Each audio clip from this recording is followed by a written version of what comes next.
Yesterday, I had a call with one of my new clients, and she was wondering how I had gone gluten-free, thinking I was hardcore and done so overnight. I got the sense that she was a bit frustrated because she wasn't able to do that herself, that she had tried to go gluten-free and just was having a hard time with her busy life, her fiance who's not gluten-free, and just like all of the things that come along with trying to go gluten-free. And it made me realize that a lot of us online probably make it sound like it was a lot easier than it really was. Now, there are some people that just decide to do it and bam, they are gluten-free overnight and they never even think twice about it and they are just happy as can be. That was not me or my experience. And for a lot of us, that is true. It's not all unicorns and rainbows. So I want to tell you my story so that you understand how difficult it really was for me. But before I get into it, I just want to introduce myself in case you are new here. I'm Michele Spring. I'm an autoimmune health and life coach who helps women with Hashimoto's and hypothyroidism and other autoimmune diseases to feel their best despite having these diseases. I help with the diet and lifestyle and mindset aspects so that way you can put your disease into remission, stop your symptoms, and feel your best. Okay, so my journey. It took several years. So please, if you have any shame or frustration or anything around going gluten-free or trying to improve your health or whatever it is, please let that go because please know that it is very difficult for most people. It goes against everything that our nervous systems, our bodies, our brains, society, everything really stands for. A lot of the times when you are watching things on Instagram or TikTok or YouTube or like anywhere really, you're seeing the after picture. You're not seeing the before picture. A lot of times people become health coaches or doctors or influencers or whatever because of their struggle, but they don't necessarily show you the entire struggle. So I want to share mine with you just so you're not under this illusion that it is so easy. Let me take you into a time machine back to 2010. I'm a fairly new mom. I have my son Nathan is about a year old at this point, and I'm starting to realize a lot of the stuff that I put into my body and then I'm feeding my family is kind of crap, right? Like I've been brought up on a standard American diet and realizing that Fruity Pebbles probably isn't the thing that I want to feed my children if I want them to grow big and strong and healthy. But because of all this, I was reading about all kinds of things like real food, growing your own food, finding out what like is healthy and all of this stuff and stuff that I had not known growing up prior to that. And one of the blogs I read said that you can reverse food intolerances and correct a whole bunch of health issues like skin issues and energy and like losing hair and all of this kind of stuff with the foods you eat. And I thought it was interesting because I know I wasn't feeling my best, but I was feeling meh. I wasn't feeling terrible at the time, so meh, right? And I remember looking at the diet and it said that you had to remove gluten and grains and dairy. And I was like, heart stopped right there. There is no way I am going to stop having my pizza and bread because I love pizza and bread. I lived for pizza and bread and Starbucks. So I immediately just got off that blog and went on to something else. And then a year later, my son Nathan, who was almost 2 at the time, had a whole bunch of like antibiotics because he had ear infections that winter, started breaking out in rashes every time he had cinnamon and walnuts, which is the weirdest thing because he had had cinnamon and walnuts plenty of times with no reaction, but suddenly he was having all of these rashes. We take him to the doctor who's like, I don't know, send him to the allergist. We go to the allergist does the skin test on him. He comes back positive for every single thing. And the doctor's like, I don't know. I guess just take him off nuts for 2 years and come and see us in 2 years. That was his answer for it. He had no other answer. So my mind goes back to that blog about reversing food intolerances with food. And I'm like, do I try it? But then again, don't want to give up bread and pizza and gluten-free. It's just didn't sound good to me. So put it in the back burner again, thought about it, but didn't do it. But then about a month later, I wound up having a miscarriage. I had been carrying twins. And right at my 12-week mark, right the day we were going to tell everybody about it, we found out that we had miscarried. And it was devastating, obviously. But it also kind of woke me up a little bit to, hey, maybe our health isn't where it needs to be. So I started looking at that blog again about everything and looked a lot more into it. And it was about the GAPS diet, or the gut and psychology syndrome. And it's interesting because, like, as I'm saying this, I don't think I have ever really acknowledged how much I really needed to clean my health up at that time. It's always, every time I've told this story, it's always been about Nathan, that I did this as moral support for Nathan. And I knew in the back of my mind, oh, I hope this will help with the things that were going on in my life. Like, because I had been diagnosed with hypothyroidism at that point, and I was on levothyroxine, and I was having symptoms, but I was just feeling meh. I wasn't feeling terrible. It wasn't affecting the quality of my life too badly, but it was just enough that I just didn't feel my best. And I think I never really acknowledged just how much I really needed to clean up my own diet at the time. Anyway, so we decide to do this GAPS diet, and it was miserable at first, but within a few short days, Nathan started showing a remarkable improvement in a lot of things that I didn't even expect for him to have. He had like better behavior. His skin started clearing up almost immediately. And like he didn't have reactions to cinnamon or walnuts. I kind of tried it earlier than I was supposed to, but like they went away. And he even, like, his brain started working so much faster because he was struggling. He was past two at this point, struggling to put two words together. He had said, "Mama, here," and that was it. And within like a couple of weeks of being on the diet, we were driving down the street and he goes, "Mama, drive the car really fast." And I was like, where'd that come from? Because his brain, I think, had been so inflamed that he wasn't even able to speak. So he showed huge improvements. I, on the other hand, not really expecting very much, 6 weeks into the diet, went outside and looked around. It was fall, and all of the colors were suddenly so vibrant. Everything was so crystal clear and sharp. It was like my vision cleared up. And I always say it was like standard definition television to high definition television. It was just crazy how clear things got. And I think it was my own brain fog and inflammation in my brain was lifting, because then I went into meetings and suddenly I was thinking really clearly and I could read the specs as a computer programmer. I could read them so clearly, like so quickly. So everything really kind of like got so much better at that point. Apparently also my fertility did too, because I got pregnant. And with the first trimester hormones and all of that kind of stuff, suddenly it didn't feel so good. So I kind of went off the diet and went back to my familiar comfort foods, kind of went to Chick-fil-A a lot, had a lot of root beer, a lot of French fries, all of that kind of stuff, and just ate gluten again. I completely went off of it for the next 9 months. We tried to keep Nathan pretty much gluten-free and off of liquid dairy milk, because those are the two things we saw that he still kind of reacted to. We weren't 100% with it, but like we tried to keep him on that. Fast forward a year, I've had my younger son, Oliver. At this point, I'm at work and I'm pumping and reading the new paleo magazine about this new paleo diet, that had come out. And I was fascinated by it because I knew how good GAPS had made me feel, but it was lacking in a lot of recipes, and I was a baker. I loved baking. I wanted to be Martha Stewart when I grew up. The GAPS didn't have a lot of that, but paleo, it seemed like I had quite a few people that were developing recipes for things like this. And so I was like, oh, I want to try it. I started trying some of these recipes and noticing that like I liked the recipes, both the baking and the regular meals, and I was feeling better when I ate them. So we started kind of gravitating towards eating paleo. However, we kept this 80-20 attitude, because that was a big thing back then. Like, eat 80% of the time, eat paleo, and then 20% of the time, eat whatever. And I think it was supposed to be whatever, meaning like clean, healthy, probably gluten-free foods, but we took it more like, oh, have whatever.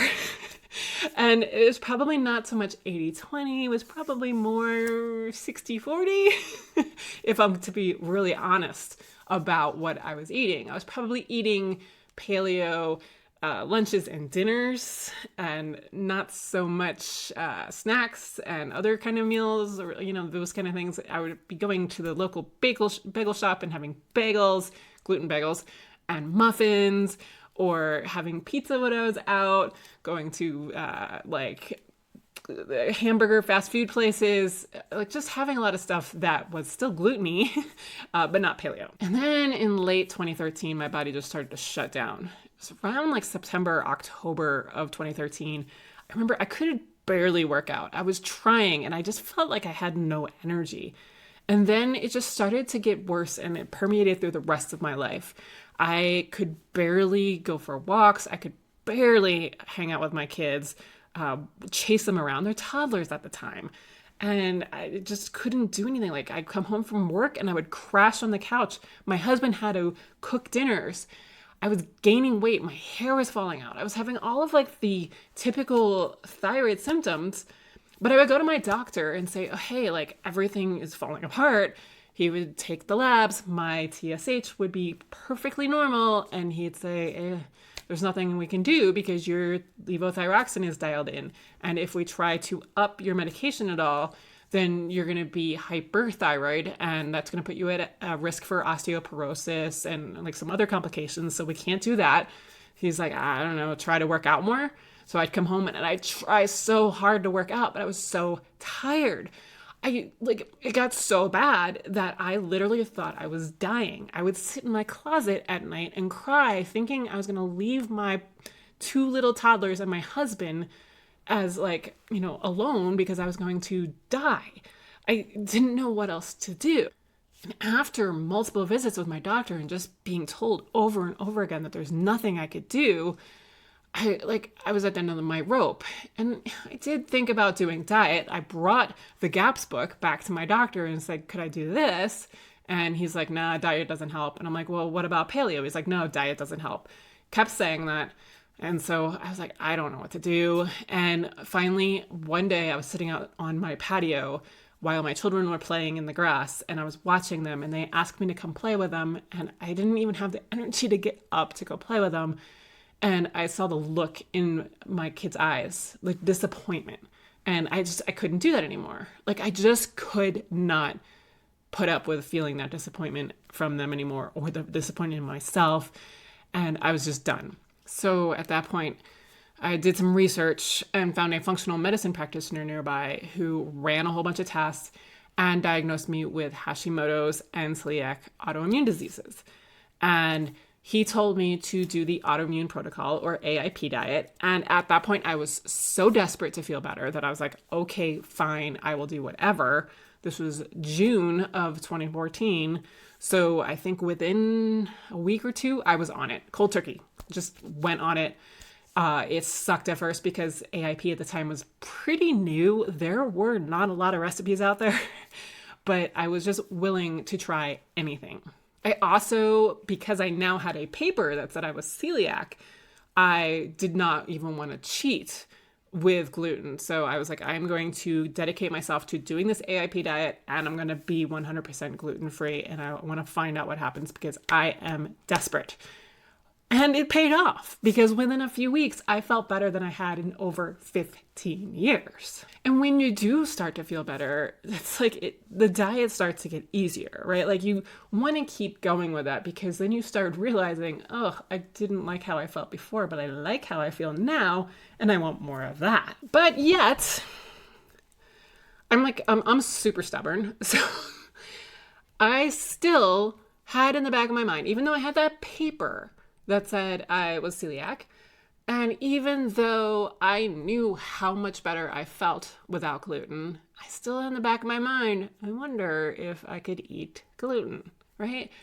I don't know if it's human nature or if it's just me or whatever, but still wondered. Well, I found out my answer a couple of months later because over Thanksgiving, we were with my husband's family and we ordered Asian food and it was like Thai takeout or whatever. And I got fried rice because I was like, oh, well, rice sounds like the closest thing to whatever I was currently eating. Had no idea at the time because this is 2014. It was still before like a lot of gluten-free stuff was out there. A lot of the knowledge that soy sauce has gluten in it. Had no idea. So I eat my fried rice, I go to bed, and I wake up in the middle of the night with the worst pains I've ever had. They were worse than labor pains. And I tried to do labor unmedicated at first. Um, but with the gluten problem, I could not get an epidural and make it go away. I just had to sit there all night with like, it felt like knives, like double-sided knives in my intestines trying to get out. And it just was winding its way. Like it was miserable. Worst night of my life. And for the next week, I suffered. I had diarrhea. I had the most intense brain fog. I could barely think. And I was like feeling down and depressed too. It was a miserable week. Nathan, who had been mostly gluten-free at this point, also had the fried rice. And he had the worst temper tantrum I've ever seen from him that the day after as well. He was little at the time, like only like what, 5 at the time. So he wasn't still like communicating as well as like, he can now as a 15-year-old. But I think he was like going through a lot as well. All of this really solidified in my mind that gluten really does have an effect on us and that I never want to touch it again. From there, it became effortless, super easy, effortless to decide to never have gluten again. Now, eating gluten, on the other hand, is not effortless, right? But the decision to be gluten-free from then on, I don't even have to think about it. I am not touching it again unless somebody comes up with some magical pill where I can then digest it again. But even then, I mean, with how gluten can affect your thyroid and make your body want to attack your thyroid, I don't know. Like, would I even touch it again? I don't know. But yeah, it took me, a year since I learned about being gluten-free and what it can do before I even tried it. And then I had several attempts for over 4 years before I decided to do it full time. So if you've heard about it, or even tried it and failed, or you haven't been able to pull the trigger on it or whatever, it's okay. If I think about the last 20 years of my life, it was a blip in the scheme of things, right? 4 years that it took me, but it was a blip. And I don't regret it one iota. It was the best decision I've ever made. And I was 37 at the time, 36, 37, and I'm now 48. And it changed my life in that time. And for you think about the rest of my life, if I have the feeling of feeling so much better than I did in that period before I went gluten-free for the rest of my life, it is so worth it. So even if it takes you a couple of years, think of that in the scheme of your life, right? But all of this to say is that it was not an overnight thing for me at all. It took me a long time. So I want to tell you some things that I told my client yesterday in case you are considering it, just to set yourself up for the most success if you decide you want to do this. Now, first of all, if you do decide you want to try doing gluten-free, it's really helpful to go 100% gluten-free because of the way that gluten acts in your body. You can't necessarily determine if it's a problem for you if you have it every so often. So if you can go 100% gluten-free for, I would say, at least 6 weeks, that will probably be enough time to determine if you feel better and if you decide to reintroduce it to see if you have any negative effects by reintroducing it. But also before you go 100% gluten-free, give yourself some time to prepare. Find out the restaurants that are nearby that have options that you could have. Maybe find some gluten-free bakeries if there are. Find out things online. Maybe you don't have a gluten-free bakery near you, but you can find one online that will ship things to you. There's a lot of ones, at least here in the US, that will ship nationwide so you can have options in your freezer if you need some. Find out other options that you can get online. Find out if there's any takeout options for quick things in case there's those nights that you don't feel like cooking. Find some recipes that you are confident in making and like to eat. Make some freezer meals. Make some things that you cook now and put in the freezer, so all you have to do is reheat. Or you can make some that you put them in with raw ingredients, like the dump freezer meals, and then just throw them in a crock pot, just so you have stuff on those nights when you're busy or just don't feel like cooking. And then always have a few alternatives for the things that life inevitably is gonna throw at you. So celebrations, for example.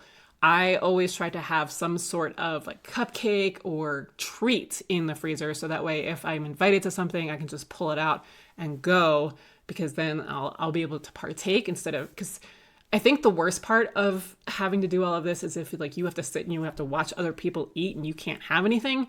But if you have your own alternative, like a gluten-free cupcake or whatever, it makes it so much easier at that point. So always have some sort of alternative ready to go. And along with that, becoming aware of where you notice you like really, really are upset about having gluten-free foods, or really want certain kind of gluten-free foods, trying to see where you have emotional attachments to these foods. Because a lot of the times it's not necessarily about the food itself. It's about the memory and the feeling that those foods are giving us. So like they might be giving you pleasure after like a celebration, or giving you relief after a hard day of stress or things like that. And so starting to kind of unwind that can really help you as well. Not just with the gluten-free stuff, with everything in general when it comes to food. But a lot of times we think we really want the gluten item, but it's not necessarily the gluten food. And you don't necessarily have to find a one-for-one replacement for that particular gluten food then. It's that you want to replace the feeling that you get from that food with something maybe a little bit healthier. So like things like going for a walk, or maybe taking a luxurious bath, or going to get massage, or whatever it is. Something that's going to give you that feeling is going to be a better alternative than trying to just one-on-one replace a gluten-free item. But then once you've figured out some of these things, like the restaurants and the alternatives and the emotional attachments and all of that stuff, then you'll be so much more prepared to go gluten-free, and you're going to have a lot more success with your attempt at doing so. But even then, if you fail, and I hate using that word fail meaning that like you have gluten during that time, or you just fall off the wagon and just go right back to eating gluten or whatever, it's okay. Try again. It can take you years. Like I said, it took me 4 years. So don't get upset if you've tried a couple times and it doesn't work. Just start figuring out ways that will give you success in that, then, like some of the stuff that I mentioned. And there's a lot of other ways as well. One option that a lot of people do find helpful is community, because then you have that accountability and you can ask questions and stuff. So we do have my Autoimmune Collective. That's a place that you can try. You get the guidance on how to do all of this, how to get over the emotional eating, all of the other things like the lifestyle and the mindset and all that kind of stuff that's going to really be holding you back from really going after that healthy lifestyle. And you also get monthly coaching calls and Q&A calls and the community. So that is an option for you as well. But all of these different things together, just to say that going gluten-free is not easy. I'm not going to lie and say, oh, it's so easy to do. I try to make it easier for you, but I'm going to be honest, it's not easy and it can take you a long time. So I just wanted to share this because I'm not some hardcore superwoman that amazingly just went overnight into all of this. No, it took me a long time. I am so glad that I did do it over time, and I am always continually trying to get better at it all. This summer, I went back to drinking Pepsi every day for a while. And I was like, oh, that is an interesting habit that I got into. So I've stopped that again. But like, there's always things going on. It's never going to be an easy journey. And you're going to be like, I've got this, No, you're always going to have stuff.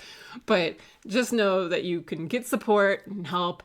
And like that, it is not the easy thing that a lot of people make it look like it is. I think that's what I wanted to say. So anyway, thanks for joining me, listening to my story today, and I will see you later.